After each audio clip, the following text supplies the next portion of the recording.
പത്തനംതിട്ടയിൽ കായിക താരത്തെ പീഡിപ്പിച്ച കേസിൽ ജില്ലയിലെ 4 സ്റ്റേഷനുകളിലായി അറസ്റ്റിലായവരുടെ എണ്ണം 39ആയി. കൂടുതൽ അറസ്റ്റ് ഇന്നുണ്ടായേക്കും. എഫ്ഐആറുകളുടെ എണ്ണം 29ആയി. വിദേശത്തുള്ള പ്രതികളെ നാട്ടിലെത്തിക്കാനും പോലീസ് ശ്രമിക്കുന്നുണ്ട്. വിവരങ്ങളുമായി പത്തനംതിട്ടയിൽ നിന്ന് ശ്രീരാജ് ബാബു ഉണ്ട്. ശ്രീരാജ്, ഈ സമീപകാലത്ത് കേരളം കേട്ടതിൽ വെച്ച് ഏറ്റവും നടുക്കുന്ന ഒരു പീഡന വിവരമാണ് പുറത്തുവന്നത്. അതുമായി ബന്ധപ്പെട്ടുള്ള നടപടികളാണ് കഴിഞ്ഞ കുറച്ച് ദിവസങ്ങളായി നടന്നുകൊണ്ടിരിക്കുന്നത്. നിലവിൽ പുതുതായി അറസ്റ്റിലായവരുടെ പശ്ചാത്തലം എന്താണ്? എഫ്ഐആറുകളുമായി ബന്ധപ്പെട്ടുള്ള വിശദാംശങ്ങൾ എന്താണ്? ഈ കേസിന്റെ പുതിയ അപ്ഡേറ്റ് എന്താണ്?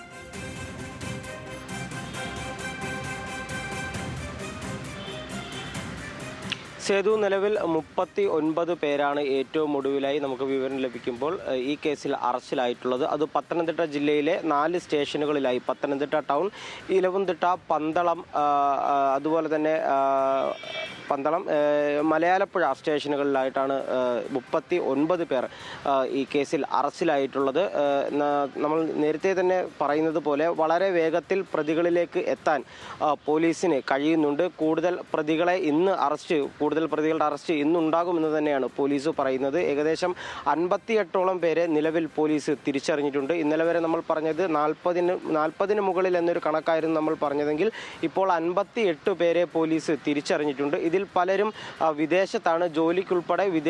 ജോലിയുടെ ഭാഗമായി തന്നെ വിദേശത്തുൾപ്പെടെ ഉള്ളവരുണ്ട്. ഇവർക്കായി ലുക്കൌട്ട് നോട്ടീസ് ഉൾപ്പെടെ പുറപ്പെടുവിക്കുന്നതിനെ പറ്റി പോലീസ് ആലോചിക്കുന്നുണ്ട്. വരും ദിവസങ്ങളിൽ അത്തരത്തിലുള്ള തീരുമാനത്തിലേക്കും പോലീസ് അന്വേഷണ സംഘം കടക്കുമെന്ന് തന്നെയാണ് നമുക്ക് ഈ ഘട്ടത്തിൽ മനസ്സിലാക്കാൻ സാധിക്കുന്നത്. നിലവിൽ 4 പേർ പോലീസിന്റെ കസ്റ്റഡിയിലുണ്ട്. അതുപോലെ തന്നെ 39ആയി ഇന്ന് ഇതുവരെ അറസ്റ്റിലായ ആളുകളുടെ എണ്ണം ഉയർന്നിരിക്കുന്നു.